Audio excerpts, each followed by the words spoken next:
Sometimes the world just doesn't seem to make sense. Like, what if I told you that sometimes making something denser can actually make things move through it faster? It sounds completely backward, right? Well, today, we're going to unravel that exact puzzle. Let's dive in. Okay, so to get our heads around this, let's start with something super relatable: running. Think about it. When you're trying to hit your top speed, what's really holding you back? Is it just how strong your legs are? How much air you can pull into your lungs? You might think so, but the answer, well, it's actually way bigger than just what's going on inside your body. Yeah. See, the real limits are often on the outside. We're talking about the ground under your feet, the air you're pushing against. All that stuff plays a huge role.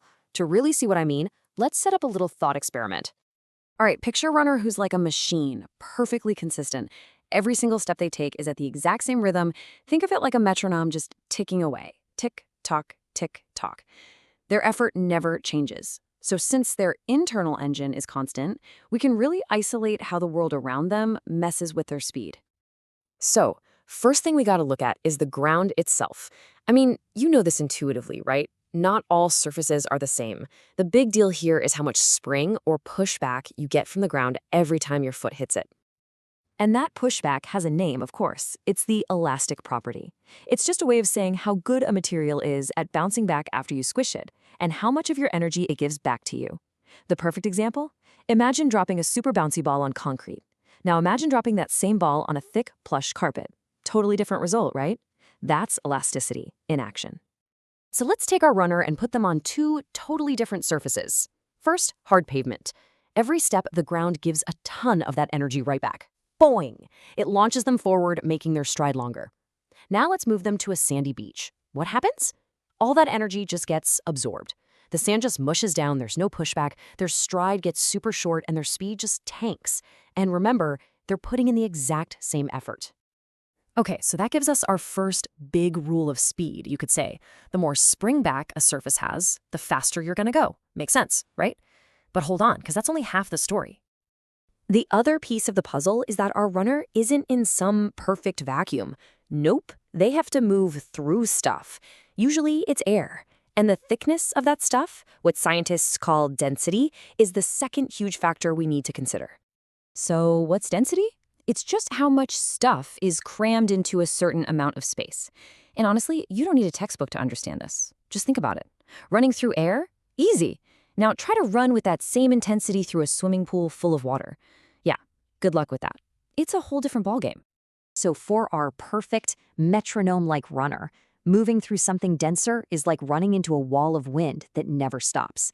The more stuff they have to push out of the way, the more resistance they hit, and, you guessed it, the slower they go. And boom, there's our second rule. And it seems just as obvious as the first one. The more dense something is, the slower you move through it. Okay, so let's recap. We have two simple rules. Rule 1, more stiffness equals more speed. Rule 2, more density equals less speed. Got it? Good. Because now we're going to see what happens when these two rules go head-to-head. All right, let's completely switch gears now. Forget running for a minute and think about medical technology, specifically an ultrasound. You know, the machine that sends a sound wave into the body? Well, that sound wave acts a lot like our runner. It has a fixed frequency, just like that steady cadence. So here is the million-dollar question. Based on the rules we just established, what do you think is going to happen? As that ultrasound wave travels through the body and hits denser and denser tissue, it should face more resistance, right? I mean, logically, you'd follow rule number 2. More density means less speed. So that sound wave, it should slow down. A lot. It makes perfect logical sense.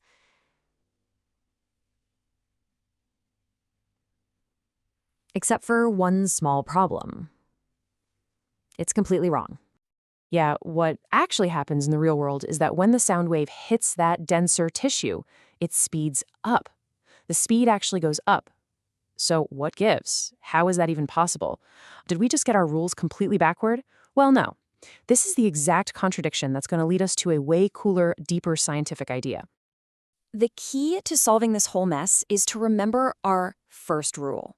Remember the one about stiffness? About the spring back? Well, it turns out scientists have a specific way to measure that property, and it is the absolute key to unlocking this puzzle. And that measurement is called the bulk modulus.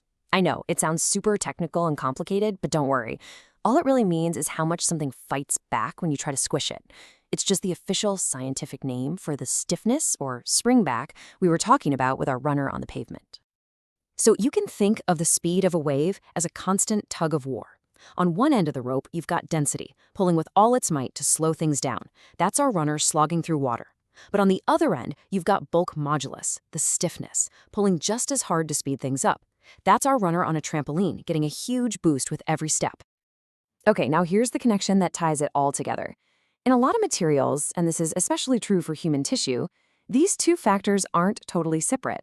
They're linked. It just so happens that tissues that are denser are also way, way stiffer. They have a much higher bulk modulus, and that's the aha moment. So yes, as the tissue gets denser, that density factor is pulling on the rope, trying to slow the wave down. But the stiffness, the bulk modulus, increases so much more dramatically that its pull on the rope is just overwhelming. It completely overpowers the drag from the density. In this tug of war, stiffness wins every time. So let's boil this all down. The speed of something moving through a material isn't about just one thing. It's this constant battle, this tug of war between stiffness and density. Higher stiffness tries to crank the speed up, higher density tries to pull the speed down. And the winner? It's just whichever factor is pulling harder in that specific situation. And that really leaves us with a pretty cool final thought, doesn't it? This idea of competing forces, where one thing can totally overpower another in a way that just seems wrong at first. Well, it's not just in ultrasound. It's everywhere. In science, in economics, even in our own lives. So the next time you come across something that just doesn't seem to add up, maybe ask yourself, what's the hidden factor here? What's the invisible tug of war that I'm not seeing?